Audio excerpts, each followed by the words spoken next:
So you. You're trying to make an Ace Attorney sprites, correct? Well then, let's see if I can get you all set up. First and foremost, you're going to want a layout such as this. 500 by 750 pixels, as described right here. Perfect size, small enough so that you don't overload the screen, and you shall be perfectly set right there. I also recommend setting the background color to a sort of lightish yellow. That way, if you end up using any white, you will be perfectly fine. So, first and foremost, draw the outline for your character. More than likely, they'll be sitting at this sort of upwards angle sorts. So, put your chin right there, neck down there, make the shoulders, extend outwards. As a fine tip, do not forget the pec is underneath the armpit right there. Put down the chest,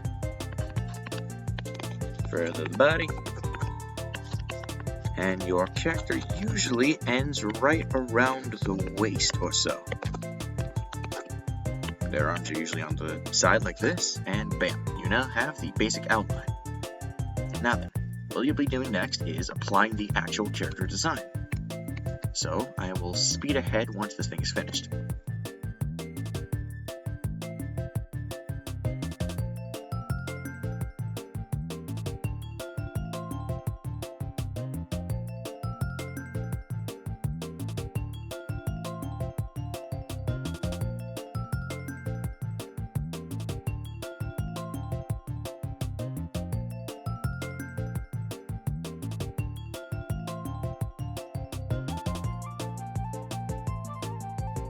Alrighty, so now you have your design.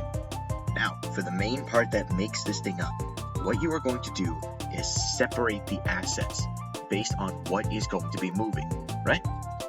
So, most importantly, let's start with the main torso. Now, with this kind of character design specifically, what we need to worry about is that little collar right there. Since it's underneath the chin, that most likely means it's going to have to be its own separate asset. So, we'll have to draw things a little bit differently. For example, let's start with the actual torso, and we will layer it as such. You go out and you draw it. But do not, and I repeat, do not add details that will move on their own. That's the eyes or the mouth.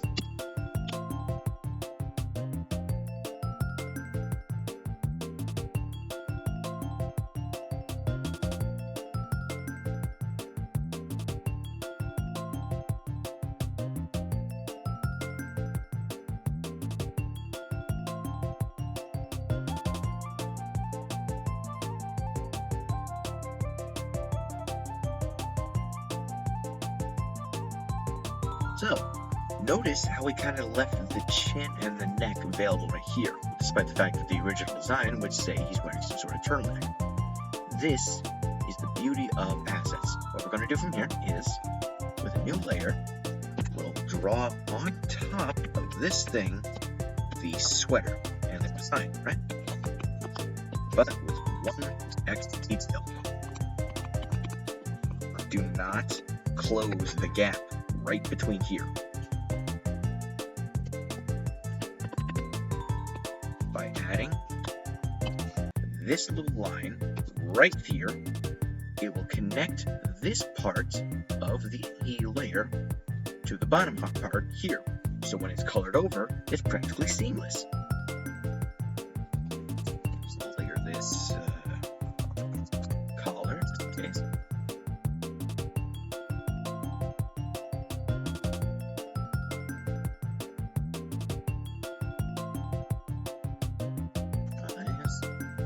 Then the mouth. Now, notice where I put the layer. Instead of it being on top, like here, we put it on the bottom. Because, in this case, the jaw will be moving behind the collar. This will be very important for later. So, we'll just...